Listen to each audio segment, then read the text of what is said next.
Hello students, स्वागत है आपका हिंदी क्लास के सीरीज़ में। आज के इस सीरीज़ में हम डिस्कस करेंगे 8वीं कक्षा पल्लव भाग 3 में संकलित एक पाठ के प्रश्न उत्तर को, जिसका शीर्षक है भारतीय संगीत की एक झलक। तो आइए देखते हैं प्रश्न उत्तर को। पहला प्रश्न है, निम्नलिखित प्रश्नों के नीचे दिए गए उत्तरों में से एक सही है, सही उत्तर का चयन करें। उसका पहला प्रश्न, दिल हुम हुम करे घबराए बरसाए, इस गीत के रचयिता कौन है? तो ये बहुत ही फेमस संगीत है डॉक्टर भूपेन हजारिका का। तो दादा साहेब फाल्के पुरस्कार विजेता हमारे असम के भूपेन हजारिका जी का एक अन्यतम गीत है दिल हुम हुम करे घबराए। तो इसका आंसर है आ, भूपेन हजारिका। दूसरा प्रश्न है, अकबर के राज दरबार के संगीतज्ञ यानी संगीतकार कौन थे? तो मुग़ल बादशाह संगीत और राग को ज़्यादा महत्व देते थे, तो उनके जो अकबर के दरबार में तानसेन संगीतकार रहा करते थे। अगला प्रश्न है, भारतीय संगीत की शुरुआत कब हुई थी? तो इसका आंसर है वैदिक युग से भारतीय संगीत की शुरुआत हुई थी। यह बात अलग है कि 13वीं 14वीं सदियों में इसका परिवर्तन होने लगा, यानी धीरे धीरे संगीत का भी रूप बदलने लगा, अलग अलग वाद्य यंत्र का निर्माण होते गया और संगीत का भी रूप बदलते गया। इसका अगला प्रश्न है, पंडित रविशंकर किस वाद्य के श्रेष्ठ कलाकार हैं? तो वाद्य से यहाँ तात्पर्य है संगीत के लिए, सुर के लिए जो बजाया जाने वाला यंत्र होता है, जैसे तबला, हारमोनियम, शहनाई आदि।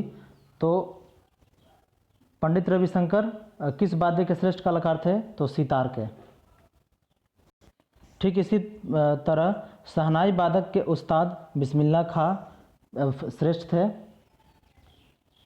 और सितार वादक के पंडित रविशंकर।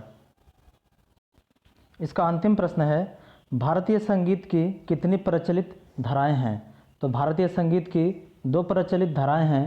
पहला है हिंदुस्तानी अथवा उत्तर भारतीय संगीत की धारा और दूसरा है कर्नाटकी अथवा दक्षिण भारतीय संगीत की धारा।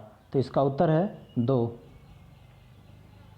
दूसरा का क है, आचार्य सारंगदेव के अनुसार संगीत की परिभाषा क्या है?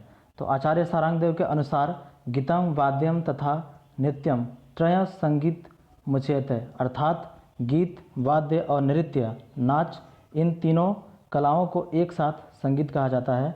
तो संगीत उसी को कहेंगे जिसमें गीत भी हो, वाद्य यंत्र हो और नृत्य यानी डांस, नाच, इन तीनों का सम्मिलित हो तो भी संगीत कहा जाएगा। तो आप संस्कृत के कोटेशन को न देकर हिंदी वाले का उत्तर ऐसे भी लिख सकते हैं कि गीत, वाद्य और नृत्य, इन तीनों कलाओं को एक साथ संगीत कहा जाता है, फिर भी सही होगा। दूसरा है, भारतीय शास्त्रीय संगीत की कितनी धाराएं हैं? ये क्या क्या हैं? अगला प्रश्न है, भारतीय शास्त्रीय संगीत की कितनी धाराएं हैं? ये क्या क्या हैं? तो भारतीय संगीत की 2 प्रचलित धाराएं हैं। पहला है हिंदुस्तानी अथवा उत्तर भारतीय संगीत की धारा तथा दूसरा है कर्नाटकी अर्थात या अथवा दक्षिण भारतीय संगीत की धारा। अगला प्रश्न है, हिंदुस्तानी संगीत की धारा का प्रचलन कहाँ कहाँ है? तो हिंदुस्तानी संगीत की धारा का प्रचलन भारत के निम्न राज्यों में है, जो हैं असम, बंगाल, बिहार, उड़ीसा, उत्तर प्रदेश, हरियाणा, पंजाब, राजस्थान, मध्य प्रदेश, महाराष्ट्र, गुजरात आदि। इनमें से आपको सभी याद करने की ज़रूरत नहीं है, 2-4 जो आसान राज्य हैं उनको याद कर लेने से, लिखने से सही होगा। तो हिंदुस्तानी संगीत के गीतों की ज़्यादातर भाषा है ब्रज, हिंदी और उर्दू। अगला प्रश्न है, दक्षिण भारतीय संगीत क्या है? इस धारा का संगीत कहाँ कहाँ प्रचलित है? तो दक्षिण भारत में प्रचलित संगीत की धारा को दक्षिण भारतीय संगीत कहते हैं, साउथ इंडियन। इस धारा को संगीत तमिलनाडु, आंध्र प्रदेश, कर्नाटक, केरल आदि स्थान में प्रचलित हैं। दक्षिण भारतीय संगीत तमिल, तेलुगु और मलयालम भाषाओं में गाए जाते हैं या फिर भाषा में गाए जाते हैं। नेहा ने शास्त्रीय संगीत सीखने का निश्चय क्यों किया? तो पाठ में मिला था नेहा और स्नेहा जो आपस में बातचीत करते करते भारत की बहुत सारे संगीत के विषय में जानकारी प्राप्त की।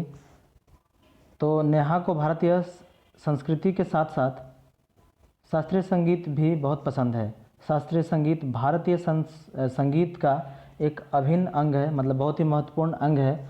अतः नेहा शास्त्रीय संगीत के बारे में जानकारी हासिल करना चाहती है तथा शास्त्रीय संगीत भी सीखना चाहती है।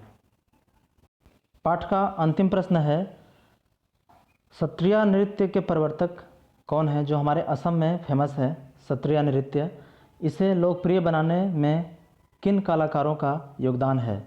तो हमारे असम में महापुरुष शंकरदेव के द्वारा स्थापित सत्रों में प्रचलित सत्रिया नृत्य को भी सन 2000 ईस्वी में शास्त्रीय नृत्य के रूप में स्वीकृति मिला था। तो सत्रिया संगीत के प्रवर्तक महापुरुष शंकरदेव हैं। इस संगीत को लोकप्रिय बनाने में मणिराम, बयान मुख्तियार, रखेश्वर सैकिया, बरबयान और नृत्याचार्य जतिन गोस्वामी कलाकारों ने अपना योगदान दिया था। इन्हीं के कारण असम के सत्रिया संगीत नृत्य को आज पूरे विश्व में बड़े सम्मान मिलता है। सत्रिया नृत्य के साथ साथ हमारे असम में बिहू गीत, ज्योति संगीत, विष्णु राभा गीत, बरगीत, लोकगीत और रविंद्र संगीत आदि प्रचलित है। तो आशा है आपको यह प्रश्न उत्तर का सीरीज अच्छा से समझ में आया होगा। इसके प्रश्न उत्तर का PDF भी इस वीडियो के लिंक में डिस्क्रिप्शन बॉक्स में दिया गया है, आप वहां से डाउनलोड करके अच्छे से लिख सकते हैं। तो मिलते हैं नेक्स्ट सीरीज में, तब तक के लिए धन्यवाद।